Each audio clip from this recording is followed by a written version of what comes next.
I'm Asa Kursberg. Welcome to this week's broadcast of What If? I have made a pretty bold statement at the landing page of my website, www.asakursberg.com, where I claim that your thoughts become your reality. And this is not something that I have made up in my mind and some fantasy that I'm playing with. This is actually freaking true. And this has been talked about for decades and decades and even thousands of years by prophets, scientists, famous artists, prominent people in different eras, and on and on. And even though people or the humanity has still not grasped this or understood this. And why is that? I believe that one of the reasons is that prominent people of power, have kept this knowledge to themselves and used it only to their own advantage and have wrapped it up and covered it up to be something that people don't get to know about. But lately, during the last decade or so, we've heard more and more about this. Mainly because of the movie and the book The Secret. We have heard about the law of attraction. I'm sure you've heard about that. But there are also other mental laws, like the law of polarity, the law of compensation, and many others. And I will come back to those. But for now, let's just play with this thought, if you like, that your thoughts become your reality. What if that is actually true? When we look at the world today, the situation in this world, all the wars going on, people being oppressed, taken advantage of, people being killed for their beliefs or for whatever reason, it looks rather grim, doesn't it? And you should think that we would use our intelligence to find a way to live in peace with each other. I mean, the human race is supposedly the most intelligent species on this planet. We have created new technology. We have found medicine to cure a lot of diseases. We have been able to send people to the moon and back, for goodness sake. And still, we haven't been able to use our brains to sit down and talk to each other and find solutions to how we can live in peace with each other. How stupid is that? There needs to be a shift in thinking. And of course, I'm not the first to talk about this. I'm not the first to say this. There have been many people before me and prominent leaders like Mahatma Gandhi, Nelson Mandela, Martin Luther King. I could name a lot of them. And of course, I'm not comparing myself to any of those by all means. I'm just saying that this is not a new thought. This is not a new idea, that we need to shift our minds and our global thinking about this. So, of course, it will take some time before we get around to that situation, that all people, all humanity will live in peace with each other. But we have to start somewhere, and I believe that we have to start with ourselves. All of us has to start with ourselves, right? We have to shift our own thinking. We have to start making positive changes in our own lives before we can do it on a global scale, right? We need to see that it actually works, and we need to see the results that we want for our own lives before we can convince other people that this is actually how it works, that our thoughts create our reality and that our global awareness needs to shift. Because as long as there is a belief in this world, a global belief that there is lack, that there is not enough to go around, then there will be people who will act from greed and who just want to have power over other people to keep the resources for themselves. So the global shift will come after the personal shift. That's what I believe. And Robin Sharma says that all change is hard to begin with, messy in the middle, and wonderful in the end. And for us to change our habits and to change our habit of thinking negative thoughts around our situation, we will need 2 or 3 months to install new beliefs and new habits. So of course it will take time. It doesn't happen overnight, but we have to start somewhere. And if we start today, we have a better chance of achieving things more quickly, right? We can agree on that, I think. And for people's beliefs to change on a global scale, well, it will take time. It's not that long ago since people believed that the Earth was flat. And it hasn't been that long since Isaac Newton discovered gravity, or Thomas Edison, I think it was, discovered electricity, etc., etc. My point is that this is something that has to be has to mature over time, and these things that Isaac Newton and Edison and other people discovered, they didn't invent them. They were already there. They just had to discover it and test it out and start using it and then share their knowledge with other people so that all could benefit from it, right? I think you see that. And my point is that there are so many things in this world that we don't know. We don't know how it works.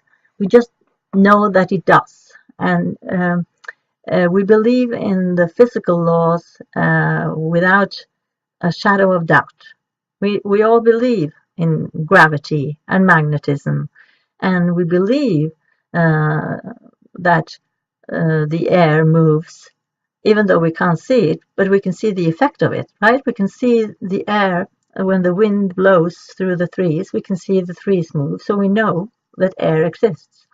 And just as we believe, without a shadow of doubt, that we can see, we can hear, we can think, we can dream, we have intuition, we have instincts. Those are all things that we cannot see, but we know that they are there. We accept it, that we can do all those things and that they do exist in our lives. We do know that the planet moves in certain ways. We do know that temperature affects water, like when the temperature gets low enough, the water freezes, things like that. We just accept it because this has been tested and proved to us, and we just believe it, right? Even though we cannot see it.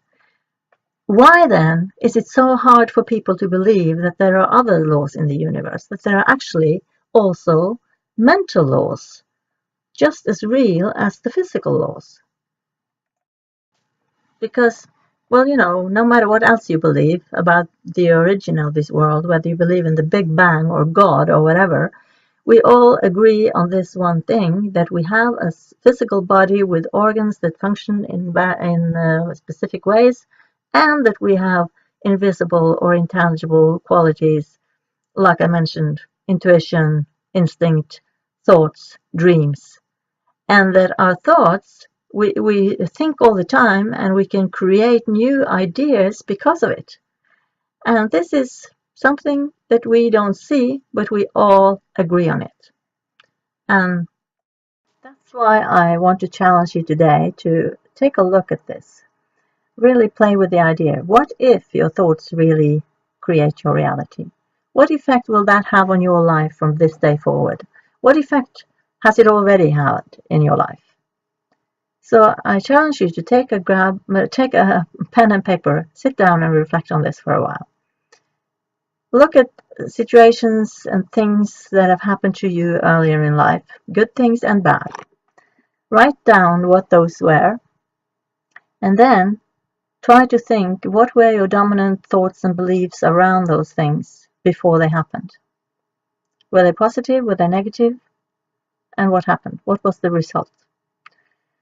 And then take a look at your life now.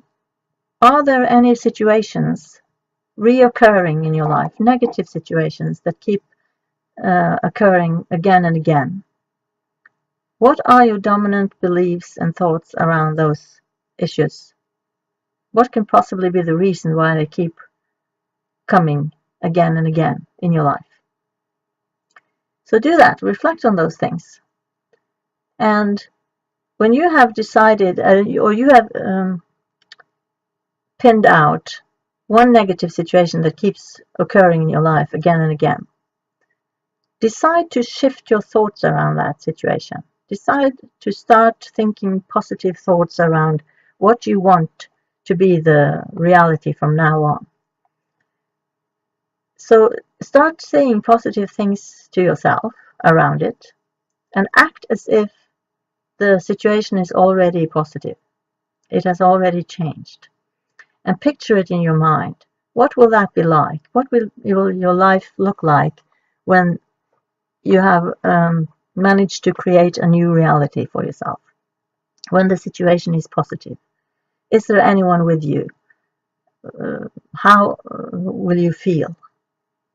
And start thinking about this a few minutes every day and really picture it in your mind and get your emotions behind it. Start thinking positive thoughts and try to be grateful for it and happy about it and act as if it's already happened. And then see over a period of time what will happen. I'm pretty sure that you will see a positive change. And this is something that has been tested by other people and is a method that is used by high-performing athletes and successful business people and many others. So this is not something I have made up in my mind. This is not something new. This has actually been tested over time and has proven to be true. So you don't have to believe it, but test it out for yourself. And this is something I experience in my life all the time. If I think positive thoughts, and I do on a general basis, my life is more positive. But of course, there are some huge changes that I would want to see in my life as well. And I know that it will take time, but I will eventually get there. I'm absolutely convinced about that. But of course, I have my backslashes, I have my bad days, and I'm human just like you. So I do have instant reactions to other people's words and actions as well. Even though I do know how this works, and I have experienced this over and over and over again, you should think that I would think positive thoughts all the time, right? But like I said, I'm human just like you, so I have my bad days and my bad reactions, but I try not to linger in those in that mode. When I experience a negative emotion, I try to shift that as quick as possible.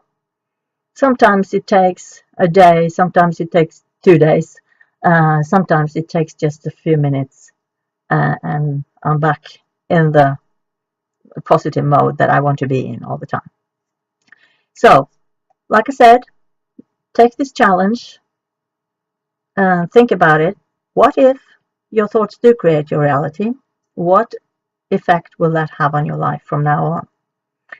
So I am happy that you joined me on this broadcast, and I will come back every week with a new program in this What If series. So I hope you will enjoy that, and I hope you have enjoyed this one, and I'll see you next week. Bye for now.